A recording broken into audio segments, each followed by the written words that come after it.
Day 80, 10 videos to go.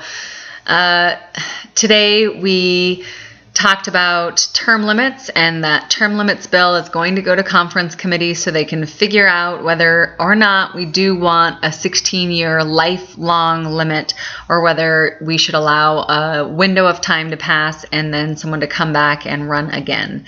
We dealt with governor's amendments today, and it's always interesting to hear whether the sponsor of the bill does want us to concur or does not want us to concur with the governor's amendments, and then to see how those votes go down. Senate Bill 282 was a tax simplification bill.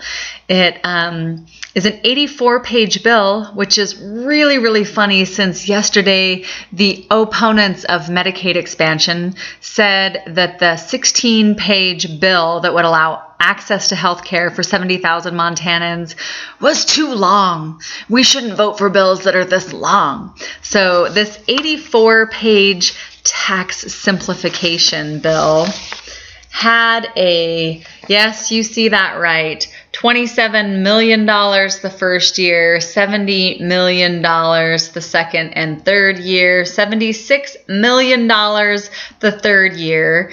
It reduces the general fund revenue by $98 million in the first biennium and by $149 million in the second biennium. And every single, I think, a lot of the fiscal conservatives voted for this super fiscally conservative bill. It's just ridiculous.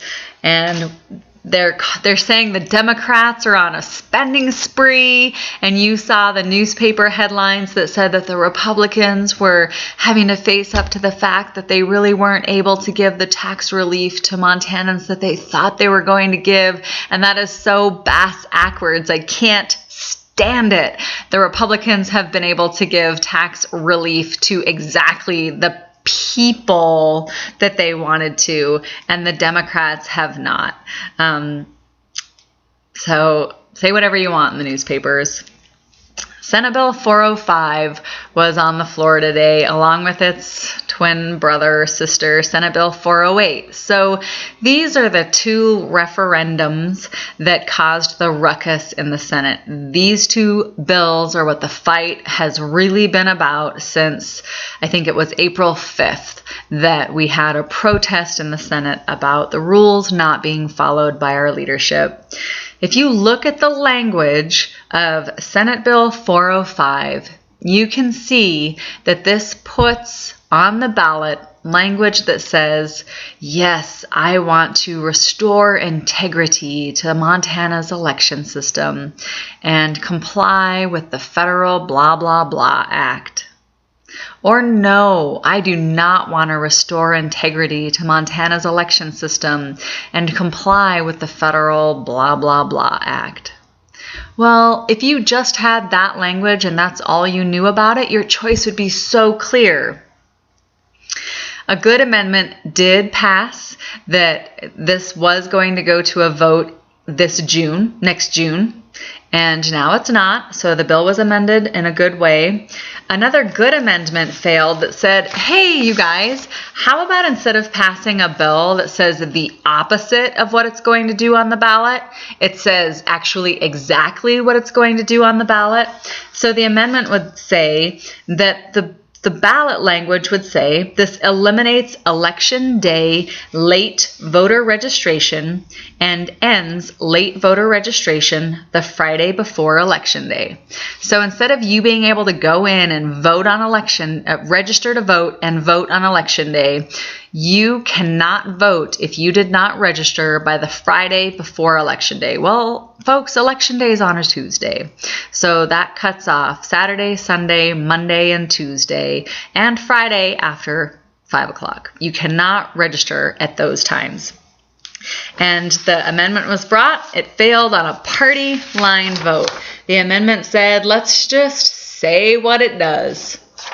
No one wants this referendum to say what it does. They are so worried that if we say what it does, people won't vote for it. And that's true. People would not vote for this if they saw the language that clearly says what it actually does.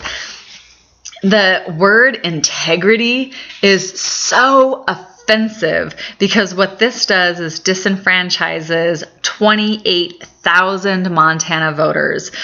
Who does same-day registration? Minorities, working poor, elderly, college students. That's who does same-day voter registration. Montana's Constitution guarantees, no questions asked, a right to vote. So it's so offensive to you and I that this party will pass policies that make our life harder. They require us to work 2 or 3 jobs because our wages are not high enough. Our benefits are not high enough. We can't have pensions. They deny us access to health care. They suppress workers' rights. They keep the wages low. And then to top it all off, they try to keep us from voting. They call us irresponsible because we're working so hard because of the bad policies they've put in place that we can't register before Election Day because we can't find time away from our 3 jobs. I cannot use the language in a video that I want to use right now. It is so disturbing. And one representative stood up and said, "We just want to increase voter turnout. That's our only goal with this bill." Really?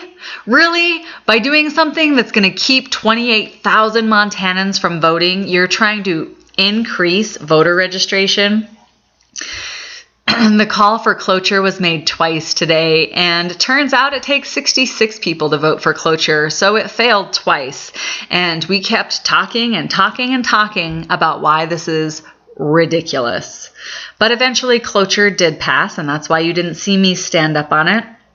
And when ALEC was mentioned, the fact that this voter suppression bill is an ALEC bill, when that was mentioned, it was called dilatory. And we aren't supposed to talk about the fact that ALEC is the group that's passing this voter suppression bill in other states. This bill, this referendum, passed 60-40. So that means 39 Democrats and 1 Republican voted not to suppress voter rights in Montana. See who they were. See if your values are being represented in the House of Representatives. And then Senate Bill 408 was a referendum for the top 2 vote getters to advance from the primary, regardless of party. Another 70-page bill, which is really funny since yesterday we denied access to health care because the bill was too long. This bill's bad for everyone.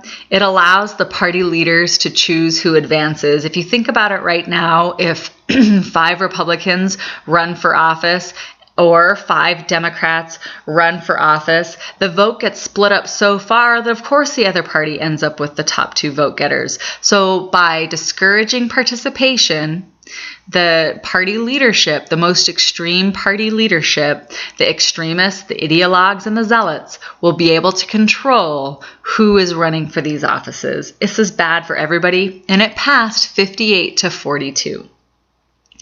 And you brewery fans will love to hear, that's my sarcastic voice, that House Joint Resolution 18, the study bill, failed today on 3rd reading. It was a 50-50 vote. So my question is, why? Why does the Tavern Association not want Montana's liquor laws to be studied?